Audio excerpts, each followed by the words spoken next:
Hello दोस्तों, आज की कहानी का शीर्षक है 3 भाग्यशाली लड़के। एक आदमी था, उसके 3 बेटे थे। उसने उन्हें बुलाकर कहा, मैं बूढ़ा हो गया हूँ, मेरा अंत पास आ गया है, मेरे पास दौलत नहीं है, पर मैं मरने से पहले तुम तीनों को कुछ देना चाहता हूँ। जो कुछ तुम्हें दूंगा वह कीमती नहीं है, पर यह तुम पर निर्भर करेगा कि तुम मेरी दी हुई चीजों से क्या फायदा उठाते हो। तुम्हें ऐसी जगह देखनी होगी जहाँ तुम्हारी चीज लोगों के लिए न हो तो तुम्हारी किस्मत बन जाएगी। फिर उसने बड़े बेटे को एक मुर्गा दिया, दूसरे को दरांती और तीसरे को एक बिल्ली। कुछ दिन बाद पिता की मृत्यु हो गई। सबसे बड़ा लड़का अपने मुर्गे के साथ निकल पड़ा, पर वह जहाँ भी जा रहा था वहाँ उसे दूर से ही मुर्गा दिखाई दे जाता था। गांवों में बहुत से मुर्गों के बांग देने की आवाज सुनाई देती थी। उसका मुर्गा कोई नई चीज नहीं था, इसलिए उसके पास पैसे बनाने का कोई तरीका नहीं था। आखिर में वह एक ऐसी जगह पहुंचा जहाँ के लोगों ने मुर्गे के बारे में कभी सुना भी नहीं था, न ही उन्हें वक्त का पता चलता था। वे तो बस सुबह शाम जानते थे। अगर रात में नींद न आए तो यह नहीं जानते थे कि अब क्या वक्त हुआ होगा। बड़े लड़के ने उन्हें अपना मुर्गा दिखाया और कहा, देखो यह कितना अच्छा जानवर है, यह सैनिक लगता है।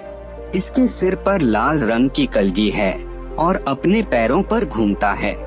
रात में 3 बार बांग देता है, तीसरी बार तब बोलता है जब सूरज निकलने वाला होता है। यही नहीं, कभी कभी वह दिन में भी चिल्लाता है, जिससे यह पता चलता है कि मौसम बदलने वाला है। गांव के लोग बेहद खुश हुए। वे पूरी रात जागते रहे। मुर्गे ने 2 बजे, फिर 4 बजे और तीसरी बार सुबह 6 बजे बांग दी तो वे बेहद खुश हुए। फिर उन्होंने उस लड़के से पूछा कि क्या वह मुर्गा बिकाऊ है और अगर है तो कितने में। लड़का बोला, इतना सोना जो गधे पर लादा जा सके। वे एक सुर में बोले, ऐसे जानवर के लिए यह ठीक कीमत है, और उसकी मांग पूरी करने को तैयार हो गए। जब वह अपनी दौलत के साथ घर लौटा तो उसके दोनों भाई ताज्जुब में पड़ गए। फिर दूसरा बोला, अब मैं जाऊंगा, देखो मेरी दरांती इतना धन दिलवा सकेगी या नहीं। उसको बहुत उम्मीद नहीं लग रही थी, क्योंकि जहाँ जाता था वहीं उसे किसान मिलते थे जिनके कंधों पर अच्छी दरांती होती थी। पर आखिर उसकी अच्छी किस्मत उसे ऐसी जगह ले गई जहाँ के लोगों ने दरांती के बारे में सुना भी नहीं था। वहाँ जब फसल तैयार होती थी तो लोग खेतों में जाकर खींच खींच कर उखाड़ते थे, पर इसमें बहुत मेहनत करनी पड़ती थी और काफी खेती बर्बाद हो जाती थी। वह आदमी अपनी दरांती से काम करने लगा। उसने उनकी पूरी फसल इतनी जल्दी काट दी कि लोगों के मुंह ताज्जुब से खुले रह गए। वे इतनी अच्छी चीज के लिए कोई भी कीमत देने को तैयार हो गए। उसने दरांती के बदले में सिर्फ इतना सोना मांगा जो घोड़े पर लादा जा सके। अब तीसरे भाई की इच्छा हुई कि वह भी देखे उसकी बिल्ली उसके किस काम आएगी। पहले उसके साथ भी वही हुआ जो उसके बड़े भाइयों का हुआ था। बड़े शहर में उसे कोई सफलता नहीं मिली। हर जगह बहुत सी बिल्लियां थीं। यही नहीं, इतनी ज्यादा थीं कि उनके बच्चे पैदा होते ही लोग उन्हें पानी में डुबोकर मार देते थे। आखिर वह ऐसी जगह पहुंचा जहां के लोगों ने बिल्ली कभी देखी ही नहीं थी। उनके यहाँ चूहे इतने ज्यादा हो गए थे कि मालिक घर में हो या न हो तो वे मेज कुर्सी पर नाचते दिखते थे। जहां देखो वहीं लोग इसी बारे में शिकायत कर रहे होते थे। राजा तक उन्हें अपने महल से निकाल नहीं पा रहा था। हर कोने में चूहे चिचिया रहे थे, सब सामान कुतर रहे थे। बिल्ली के लिए यह बढ़िया जगह थी। उसने उनका पीछा करना शुरू कर दिया। पलक झपकते ही उसने 2 कमरों से उन्हें साफ कर दिया। अब लोगों ने राजा से विनती की कि जनता की भलाई के लिए किसी भी कीमत पर उस बिल्ली को खरीद लें। राजा ने हंसी खुशी मुंहमांगी कीमत दे दी।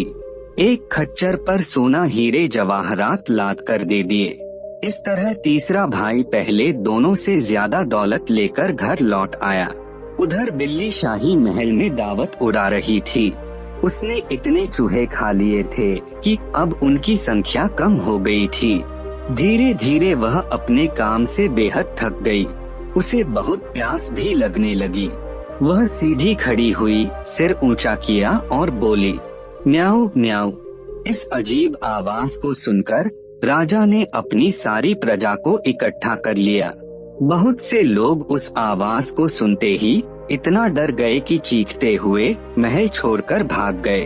राजा ने अब एक बड़ी सभा बुलाई ताकि यह तय किया जा सके कि आगे क्या करना चाहिए। बहुत बहस के बाद यह फैसला किया गया कि बिल्ली के पास एक दूत भेजा जाए जो उसे यह चेतावनी दे कि वह फौरन महल छोड़ दे, नहीं तो उसे जबरदस्ती निकाला जाएगा। सलाह देने वाले कहने लगे कि इससे तो हम चूहों को सह लेंगे, क्योंकि हमें उनकी आदत भी है। चूहों से पीछा छुड़ाने के लिए अपनी जान खतरे में नहीं डालेंगे। दूत ने जाकर बिल्ली से पूछा, क्या तुम महल छोड़ने को तैयार हो? पर बढ़ती प्यास से परेशान बिल्ली कोई जवाब न देकर सिर्फ म्याऊ म्याऊ कर रही थी। दूत को लगा कि वह नहीं कह रही है। उसने जाकर राजा को यही जवाब सुना दिया। राजा ने तोपे लगवाई और हर तरफ से महल पर आग बरसने लगी।